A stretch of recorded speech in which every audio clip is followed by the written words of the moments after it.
chaos broke out here not too far from where the G20 Summit is underway. Well, this after police had clashed with the members of the MK Party as well as Operation Dudula. So the Operation Dudula as well as MK Party had been designated this area to protest from this morning. And the two were unhappy that this area that had been designated was too far away from where they say they wanted to protest to send their messages to dignitaries. But if we're here, who's going to see our message? We are citizens. Those decisions that are being made there are about us.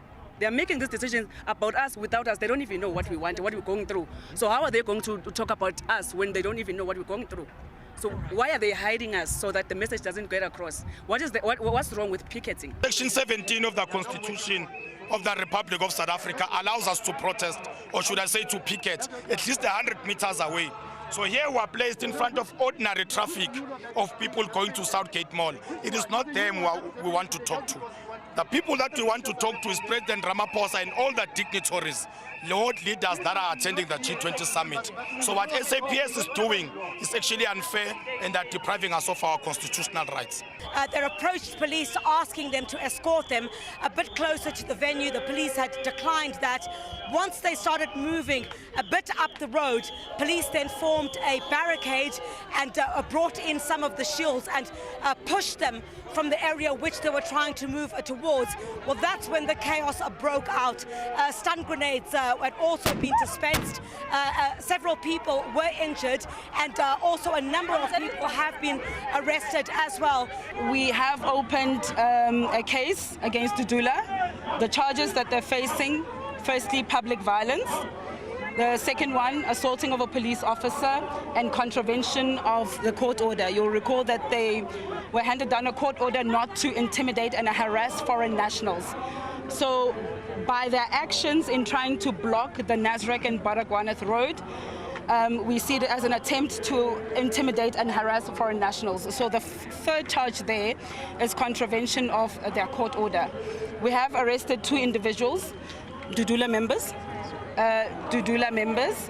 and we have started with investigations. So Operation Dudula says what they came to do here was to demonstrate that after the G20 has concluded, President Cyril Ramaphosa needs to put South Africa's national agenda back on the forefront on issues relating to illegal immigration in South Africa. The MK Party also saying that there are a number of issues that President Cyril Ramaphosa needs to tackle relating to South Africans, while the focus is on South Africa at this particular stage, and that South Africa is the first country on the African continent to host the G20 Summit. They say once that has been concluded, pertinent issues related to challenges that South Africans are still facing needs to top the agenda of the president.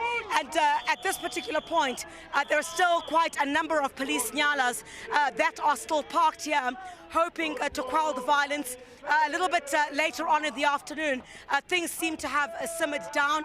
About 5 police nyalas had been brought in here, and police reinforcement had also been brought in. You'd see towards this direction where I am here at the moment.